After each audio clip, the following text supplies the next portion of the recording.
தமிழ்நாட்டில் ஜூலை 31 வரை பேருந்துகளில் முழு கட்டணம் நிர்ணயம் செய்யும் போக்குவரத்து துறை உத்தரவு பிறப்பித்துள்ளது. ஜூலை 31 வரை தொடர் விடுமுறை வருவதாலும் பயணிகள் போக்குவரத்து நெரிசல் அதிகமாக இருக்கும் என்றும் எதிர்பார்க்கப்படும் நிலையில் இந்த முழு கட்டணம் நிர்ணயம் செய்யப்பட்டுள்ளது அறிவிக்கப்பட்டுள்ளது. மேலும் கூடுதல் விவரங்கள் செய்த நந்தினி வழங்க கேட்கலாம். நந்தினி, இது குறித்தான கூடுதல் விவரங்களை பதிவு செய்யலாம். வணக்கம் ராம்குமார்.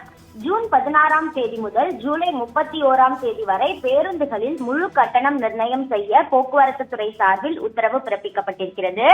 ஜூன் 16ஆம் தேதி முதல் ஜூலை 31ஆம் தேதி வரை தொடர் விடுமுறை வருவதாலும் பயணிகள் போக்குவரத்து நெரிசல் அதிகமாக இருக்கும் என எதிர்பார்க்கப்படுவதாக குறிப்பிடப்பட்டிருக்கிறது.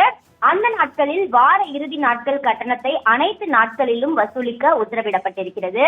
குறிப்பாக குளிர்சாதனம் உள்ள இருக்கை வசதி கொண்ட பேருந்து, குளிர்சாதனம் உள்ள படுக்கை வசதி கொண்ட பேருந்து, குளிர்சாதனமில்லா இருக்கை மற்றும் படுக்கை வசதி கொண்ட பேருந்து ஆகிய பேருந்துகளுக்கு நடத்தில் இருக்கும் பொழுது முழு கட்டணம் நிர்ணயம் செய்ய அறிவுறுத்தல் விடுக்கப்பட்டிருக்கிறது.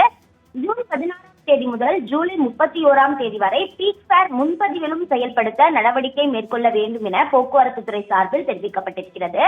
அந்த வகையில்தான் ஜூன் 16ஆம் தேதி முதல் ஜூலை 31ஆம் தேதி வரை தொடர் விடுமுறை வரக்கூடிய நிலையில் பேருந்துகளில் முழு கட்டணத்தை நிர்ணயம் செய்ய போக்குவரத்து துறை சார்பில் உத்தரவு பிறப்பிக்கப்பட்டுள்ளது குறிப்பிடத்தக்கது.